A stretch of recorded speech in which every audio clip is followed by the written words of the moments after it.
Хүн тэгээд хоёр ухаантай байд юм байна.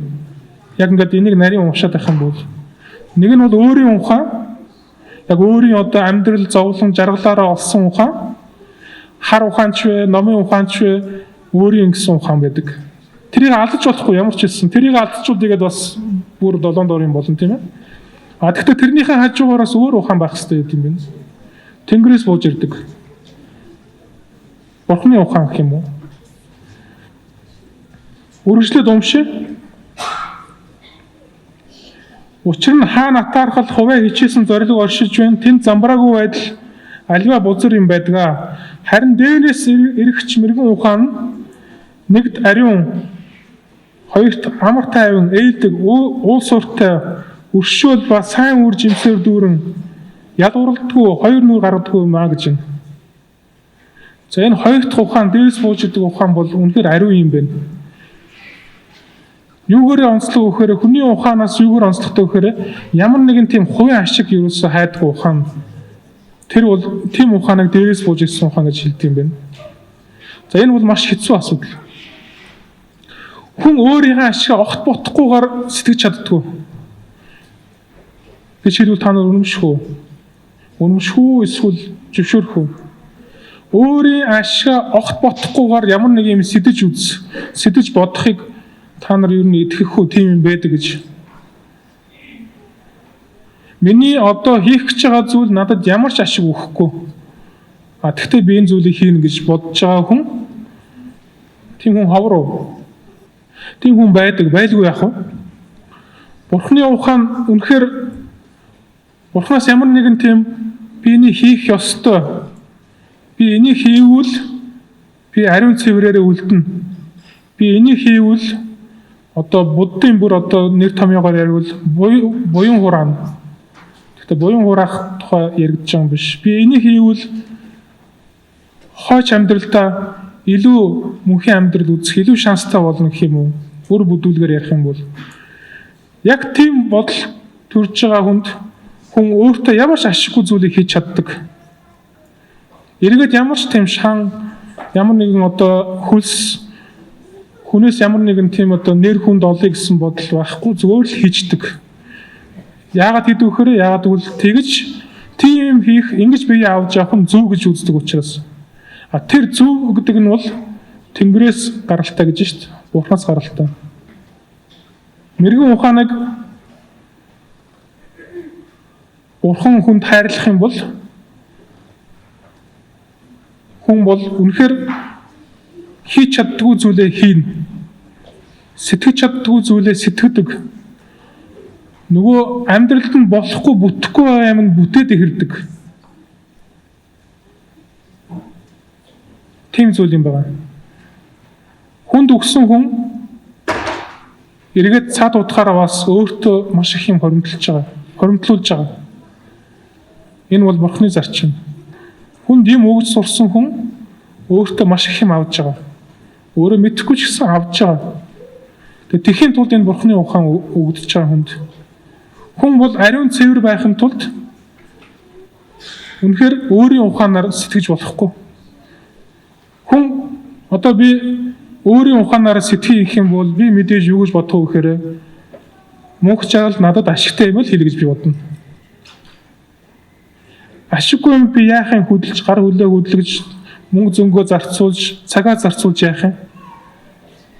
Тэгэхээр би өөрийн ухаанаараа бодох юм бол би яах аргагүй өөртөө ашигтай юм хийх гэл гэдэг. Ерөөсөө тийм хүний төрөлхийн зан тийм. Ашиггүй юм ерөөсөө хийхийг хүсэхгүй. Тэгэхээр Бурхны ухаан мэдэрсэн хүн бол тийм зүйл хийгээд идэг. Тэгээд тэрнээсээ болоод хохирдгүй хамгийн гол нь сонирхолтой. Нэг осондоо бүдүүлгээр ярих юм бол одоо өөрийн ухаанаараа ямар нэг юм хийгээд зорсон хүн бол алдаа оноогоо өөрөө хариуцна. За би энийг хийгээл шийдвэл юу болно вэ? Тэгэл би өөрөө хариуцна. Хэрвээ би Бурхан надад ингэж хий гэж дээрээс мөргөлийн хариу өгсөн бол би тэрийг хийхэд тэрний алдаа оноог хэн хариуцах вэ? Бурхан хариуцаад байгаа үстэй. Тэгэхээр нэг осондоо айгүй амар байгаа үст тэр хүнд. Би энэ зүйлийг хийвэл тэрний үр дүнгийн Бурхан хариуцсан. Эзэн хариуцсан. Хүнд аюу амар болчиход байгаа. Яг та нар ингээд бодоод үзэх юм бол аюу амар болчиход байгаа. Сэтгэлд нь маш агуу юм хийгээд үдсэн ч гэсэн тэрийг хийхдээ айхгүйгээр хийнэ. Имээхгүйгээр. Үр дүн бурхны үр дүн учраас би тэрийг айхгүйгээр л хийнэ. Хэрвээ би өөрийнхөө ухаанаараа хийсэн би бол айгүй болгоомжилж, айгүй айж, тооцож юу болдог гэж байнга одоо шүндээ бол нойр хөрөхгүй дээ лав.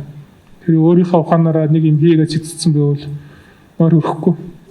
Бурхны ухаанаар юм хийж байгаа хүн бол шүндээ их сайхан тайван нойрсдог тийм ээ. Юу ч болсон бурхан л бид бүх юма даатгах. Хэрэг үнэхээр бурхны ухаанаар л явж байгаа юм бол. Гэхдээ хүмүүс бас олон янз янз байдаг. Үндсэндээ бол хүмүүсийг 3 янзаар хувааж болно гэж ойлгож болох юм. Яг бурхны ухааны талаар хүн хүлээж авах чадвартай хүлээж авч гин гэдэг асуудал дээр яг хүмүүсийг 3 янзаар хувааж болно. За нэг төрөл нь бол бурхныг огт мэдэхгүй хүмүүс. Бурхан гэдэг тухай ерөөсөө огт боддоггүй. Ер нь энэ дэлхийн ертөнц өөрийн гэсэн эзэнтэй юм уу? Ер нь би өөрөө дээр ямар нэгэн тийм эрх мэдэлтэй юм уу гэдгийг ерөөсөө огт бодохгүй. Бүх юм би. Бүх юм намайг тойрох ёстой. Бүх юм миний эрх ашигын төлөө байх ёстой гэсэн хүмүүс. Тэр бол нэг төрөл. Бурхны талаар ерөөсөө огт боддоггүй. Таашаа бодох шаардлагагүй, магадгүй амьдралд бол над бурхан хэрэггүй гэж боддог хүмүүс. Нөгөө хоёр дахь төрөл нь тийм хүмүүст бол бурхны ухаан өгдөггүй. Тийм хүмүүс ариун цэвэр байж чадахгүй. Яаж бодсон ариун цэвэр байж чадахгүй. За тэгэл та нар шууд толгоондоо бодож эхэлдэг байх л та. За тэр хүн одоо бурханд итгэдэг юм байвал за ариун цэвэр биш юм байна даа гэл шууд дотроо бодвол тий. Тэгэхээр яг тэгж би та нарын танил тал хүмүүсийг мэддэг хүмүүсийг чинь би бурханд итгэдэг юм байвал муу хүн гэж хэлэх гэдэг юм биш. Тэр хүн сайн хүн байх гэж хичээж болох юм. Хүмүүсийн дунд сайн харагдахын тулд, хүмүүсийн дунд сайн явахын тулд тэр хүн үнэхээр хичээж болох юм. Үнэхээр уура, бухимдлаа, эвгүй зангаа бариад ингээл нэг сайхан харагдал яваад иж болох юм. Та нар мэдж байгаа шүү дээ.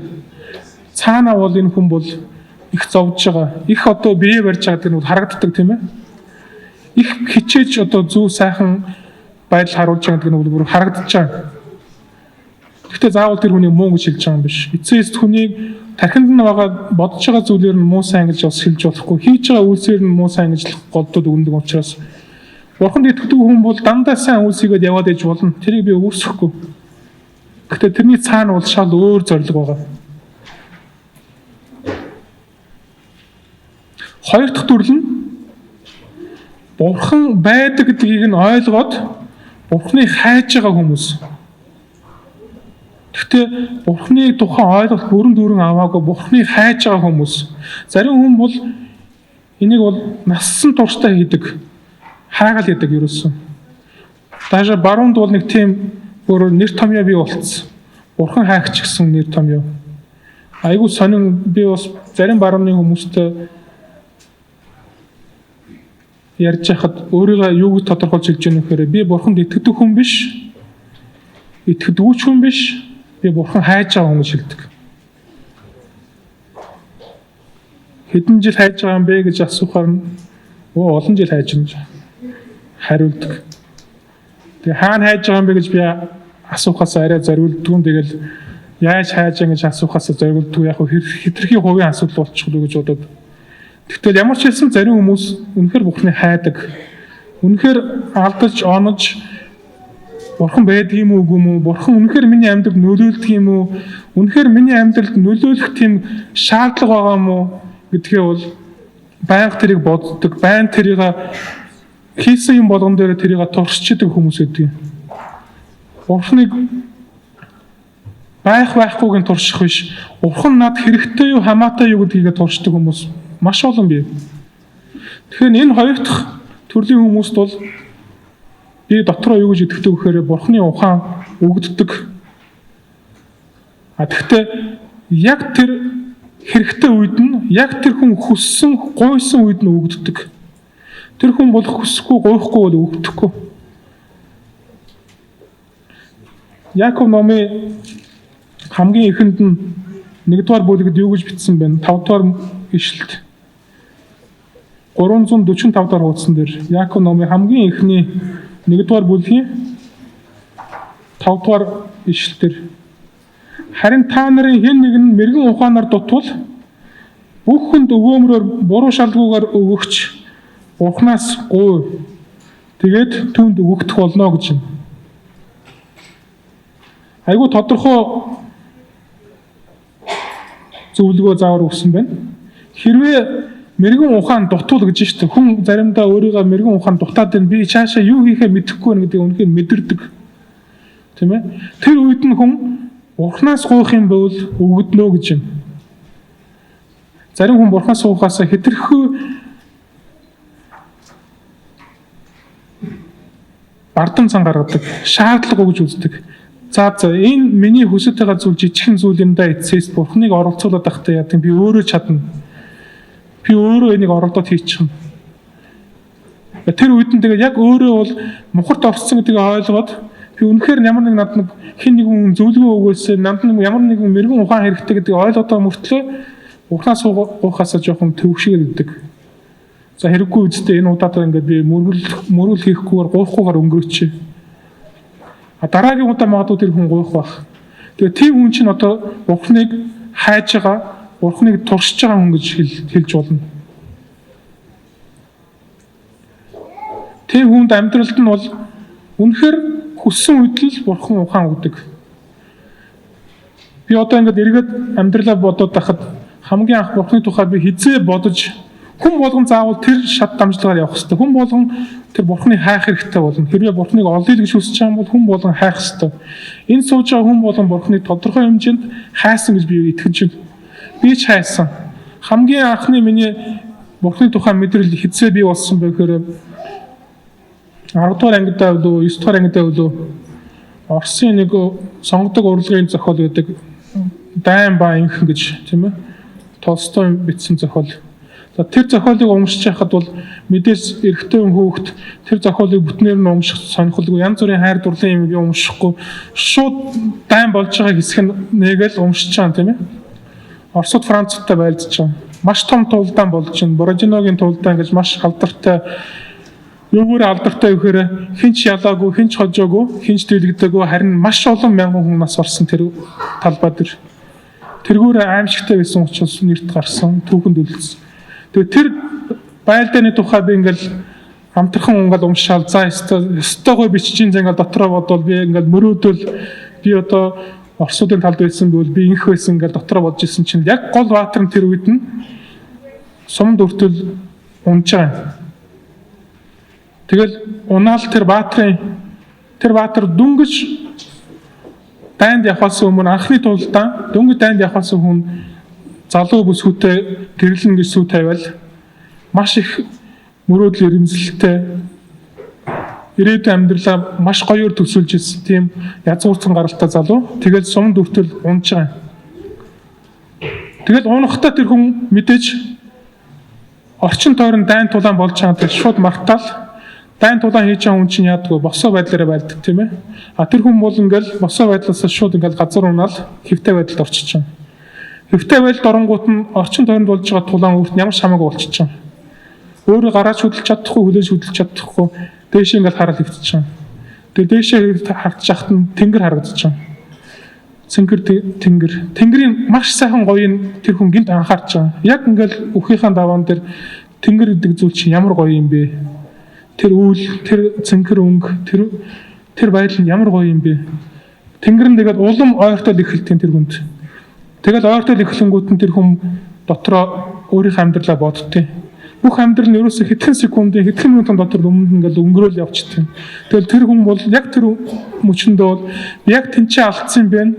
Яг тэндээ бол их сайхан зүйл хийсэн юм байна. Энэ зүйл хийснээрээ би бахархж болно. Энэ зүйл хийснээрээ би энэ зүйлээ би дахиж амьдрах боломжийг хийхгүй юмсан гэж бодоод аюул их олон зүйл бодчихж чам. Гэрэлж амжаагүй сүд бүсгүйгээс хүртэл бодоод амжиж чам. Тэгээд тэр сонгодог урлагийг зохиолч хүмүүдэг чинь тийм агуу байдаг юм байна. Хүний өхлөг бичгтээ хүн бүр нүдэнд харагдтал бүр амар бүр цочирдлын ортол нь тэр уншигч байгаа бичдэг юм байна. Тэгэл яг тэр зохиолыг уншиж байхад нь амар сонин их эвгүй сонин зүйл нүдэнд харагдаж байгаа. Орчин тойронд нь ерөөс тулаан болоо, халуун тулаан болоод байгаа. Хүмүүс орилдоод, хашилдаад, ахираал, биеийнхээ гар хөлийн чавчаал, ерөөсөө биеийнхээ цусыг урсгаал ингээл ерөөсөө хамаг чадлаараа, сүүлчийнхээ чадлаараа биеийнхээ багалзуулж шахалдаал ингээл ерөөсөө сумд өртөгдөөл унсан ч гэсэн нөгөө дайснаа хазаал ингээл ийм амар тулдаан болж байхад л нөгөө хүн айгүй тайван дүлгүүн байдалтай дээшээ тэнгэрт хараад ингээл хөвтөж байгаа. Тэгэл яг тэр үед тэр тулаан дээр тулааны талбай дээр тостой бичиж байгаа. Маш олон хүн бол бие биенийгээ дийлэх гэж үзий ядаж тэмцэж байхад маш олон хүн яг тэр талбай дээр бурхантайгаа харилцаж байна гэж бичсэн байна. Өөрөөр тэр нөгөө баатрын нас орж байгаа баатар шагадлах маш олон хүн бас газар унаад өгч байгаа юм тийм ээ. Өгтөө яг тэр баатар шиг адилхан эцсийн мөчөндөө бурхны өмнө очихдоо яг тэр бурхантайгаа харилцаж байгаа. Даашаа итгэдэггүй байсан ч гэсэн харилцаж байгаа. Тэгээ тэр зүйлийг бичсэн хүн бол үнэхээр агуу тийм одоо сэтгэл өгж байгаа учраас би өөрөө ирэхгүй 10 дахь ангийн хүүхэд өөрөө ирэхгүй за бурхан байдаг юм байна. Үнэхээр байдаг юм байна гэдэг айгүй бүр яс махандаа шингэтлээ би ойлгосон. Тэгээ тэр хүн бол дотроо би гэж утсан бэхээр нас орохын өмнө тэгээд мэдрэх нь харамсалтай юм аа гэж дотроо би утсан. Тэгэл тэрнээс хойш би хайж эхэлсэн. Тэгэхээр хоёр дахь төрлийн хүмүүс бурхан хайдаг хүмүүс. Гурав дахь төрлийн хүмүүс нь бол бурхнаа хайгаад олцсон хүмүүс. Магадгүй